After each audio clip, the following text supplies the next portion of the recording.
Président Alain Rousset. Peut-être une première question, un petit peu de situation.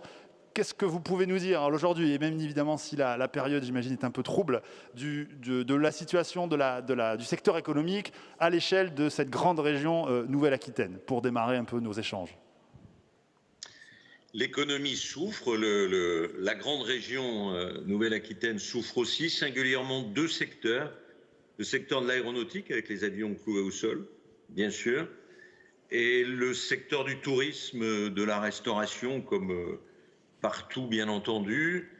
Nous avons dû annuler ce matin, hier soir plutôt, un événement récurrent en région qui s'appelle Novac, pour toute la réflexion sur l'innovation, la transition en Nouvelle-Aquitaine, qui est quelque chose d'extrêmement fort, d'abord parce qu'il y a une centaine de créateurs, de pistes de développement d'entreprises, de solutions pour la relocalisation dont parlait Arnaud Montebourg tout à l'heure, voire pour des pistes nouvelles de création. Donc l'avantage de la grande région, ce que nous essayons d'implémenter depuis une vingtaine d'années maintenant, c'est sa diversification. J'ai toujours été réfractaire à ces colosses aux pieds d'argile que l'État jacobin a produits. Si vous voulez, le constat que je fais, et qui est un boulet au pied de la France, qui n'est pas un boulet au pied de l'Allemagne, bien entendu, parce que le modèle est différent, c'est que nous sommes triplement centralisés. Nous sommes centralisés administrativement et politiquement. Nous sommes centralisés industriellement, des grands groupes avec souvent des services achats qui se comportent pas bien à l'égard des sous-traitants, et des sous-traitants qui sont des entreprises de 40 à 50 personnes en moyenne, incapables d'avoir des services de R&D, de diversification, et puis la centralisation de l'épargne, qui fait que la BPI aujourd'hui, par rapport à la façon avec laquelle l'Allemagne a réindustrialisé à partir de ses TPE, ses PME, du Mittelstand, ses ETI, est un échec. Tout centralisme est un échec. D'abord, la notion de centralisme, on le voit bien aujourd'hui, même avec la crise sanitaire, tous les problèmes de sécurité et de justice, c'est une prétention infernale. Donc voilà, la région essaye de se développer. On a de jolis projets. On a de jolis projets qui vont atterrir chez nous. Il y a un projet sur du nouveau dirigeable. Je pense qu'Arnaud doit s'en souvenir. Qui va atterrir à La Ruscade en pleine campagne. On a des projets, bien entendu, dans le numérique.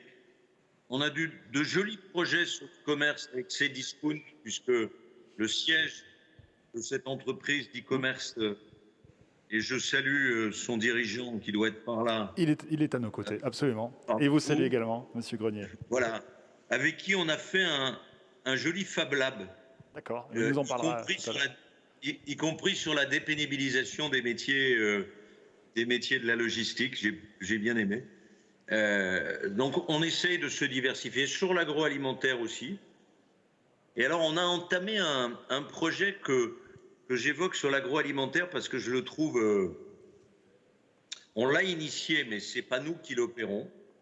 C'est les gestionnaires des lycées, les chefs de cuisine des lycées, pour faire fabriquer non seulement les produits frais, mais aussi les produits transformés à proximité. Et en dégradant la note des produits qui renferment tout ce qui est nocif à la santé humaine, en l'occurrence de nos lycéens. Et on voit avec la commande publique comment l'agriculture et l'agroalimentaire se réorientent. Alors, on a aussi créé un écosystème assez intéressant, un peu gratifiant aussi, avec tout ce qui est AOP, EPV, les entreprises du patrimoine vivant. Je sais qu'Arnaud est sensible à ça, qui se développe beaucoup, comme aussi, bien entendu, j'étais tout à l'heure, je fais cette incise, j'étais tout à l'heure avec M. Timmermans qui est le vice-président de la Commission européenne,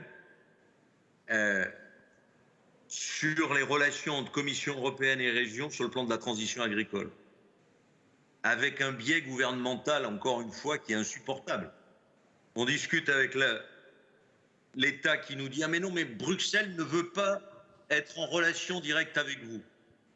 On a le vice-président de la Commission qui nous dit « Mais si, surtout on veut être en relation. Et on veut que vous portiez la défense de l'agriculture de proximité et de la transition agroécologique. » Donc, je reste indécrotablement un régionaliste et un décentralisateur parce que je vois les dégâts doubles du système jacobin, à la fois l'État qui n'a pas les moyens d'allouer à la justice et à la police et au renseignement, surtout avec ce qui est intervenu ce matin, les moyens qui vont bien, et de l'autre côté, un État qui veut s'occuper des pistes cyclables, de l'agriculture biologique et de... C'est pas tenable. Il n'y a plus que la France qui reste à la fois dans un équilibre difficile entre la démocratie et la centralisation. Très bien, merci. Je pense que le propos est plus que clair et tout à fait audible. Justement, on a évoqué avec Arnaud Montebourg le Made in France. Alors je m'adresse au président de la région. Comment on passe du Made in France au Made in Nouvelle-Aquitaine? Comment vous envisagez cette déclinaison, pas ce déclin, pardon? Non, là je me battrai pas sur ce plan-là. Vous savez, le maquila, il n'est fait qu'au Pays Basque. Le linge basque, il n'est fait qu'à Orthez ou au Pays Basque, chez Catherine Moutet ou autre. La porcelaine, elle est de Limoges. Les huîtres sont d'Arcachon ou de Charente-Maritime. Donc là non, le problème, il est pas là. Le problème, il est comment on relocalise ou comment plutôt on réacquiert des compétences. Moi, j'ai une double inquiétude que j'ai exprimée depuis longtemps, à la fois à Bruno Le Maire, au Premier ministre et au Président de la République. La situation actuelle porte un double risque. Un risque de délocalisation massif. J'ai vu un article dans les Échos sur la délocalisation des services. Parce que les services achats des grands groupes, pardonnez-moi cette expression triviale, ils se battent l'œil et le flanc gauche de laisser en France telle ou telle ailette de tel ou tel moteur de Safran ou autre. Hein? On achète sur étagère. Les services achats ne portent, sauf chez certaines entreprises, je pense à Dassault et Thales, ne portent aucun patriotisme. Donc il faut qu'on ait des réponses industrielles, nous de notre côté. Ça s'appelle, parce qu'on l'a inventé en Aquitaine et Arnaud s'en souvient, l'usine du futur. Ça, c'est le premier point. Le deuxième point, c'est la réacquisition, le saut technologique. Je pense qu'il y a un risque de décrochage technologique pour la France, pas pour l'Allemagne, mais un risque de décrochage technologique que seuls les écosystèmes régionaux, recherche académique, PME, ETI, grands groupes, peuvent, ce n'est pas très français, mais sur lesquels ils peuvent résister. Comment je fais un saut technologique? Prenez le cas des médicaments. Aujourd'hui, on invente un biomédicament à Bordeaux, à Poitiers, à Limoges. Son développement industriel est fait aux États-Unis. Le coût pour la France, c'est 12 millions d'euros. Et le médicament nous revient 350 000 $ la dose.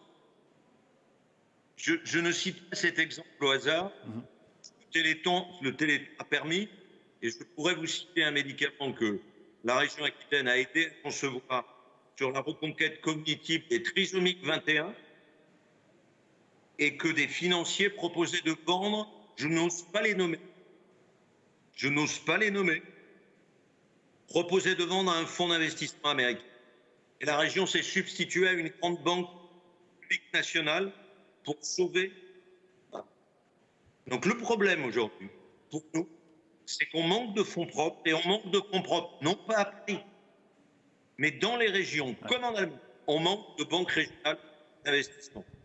Deuxièmement, on ne fera pas cette reconquête s'il n'y a pas de reconquête technologique.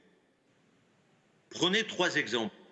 Les médicaments, vous les évoquez tout à l'heure. La transition énergétique, les cellules photovoltaïques. On va aider la transition solaire, enfin, le développement de l'énergie solaire. Ça va relancer l'économie chinoise. On va faire des méthaniseurs, ça va relancer l'économie allemande. On va faire des électrolyseurs d'hydrogène, ça va relancer l'industrie suédoise, puisque c'est la Suède qui a les brevets.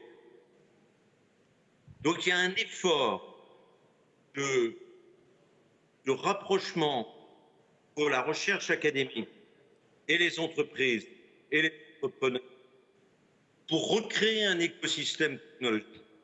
Et la région Nouvelle-Aquitaine est prête à financer les micro-usines. On l'a fait avec Hydro-Québec sur le bassin de l'Ain. Très bien. Merci beaucoup, Monsieur le Président. Alain Rousset, je vous remercie d'avoir joué le jeu dans un agenda que j'imagine très serré et je n'ai pas besoin de préciser pourquoi. Merci de vous être connecté. Je crois que voilà, vous l'avez également évoqué. Je ne sais pas si vous écoutiez précédemment les propos d'Arnaud Montebourg, mais on voit bien que vous êtes voilà, très bien. On voit bien que vous êtes sur la même longueur d'onde, si je peux me permettre. Merci beaucoup et à la fois pour votre prise de parole et puis pour le soutien depuis quelques années des services de la région sur ces questions d'écologie et d'économie. On en a beaucoup parlé et je crois qu'on en parlera encore. Merci, à très bientôt, Monsieur Alain Rousset. Je ne fais que vous saluer à distance au nom de toute la salle. Voilà. Merci beaucoup.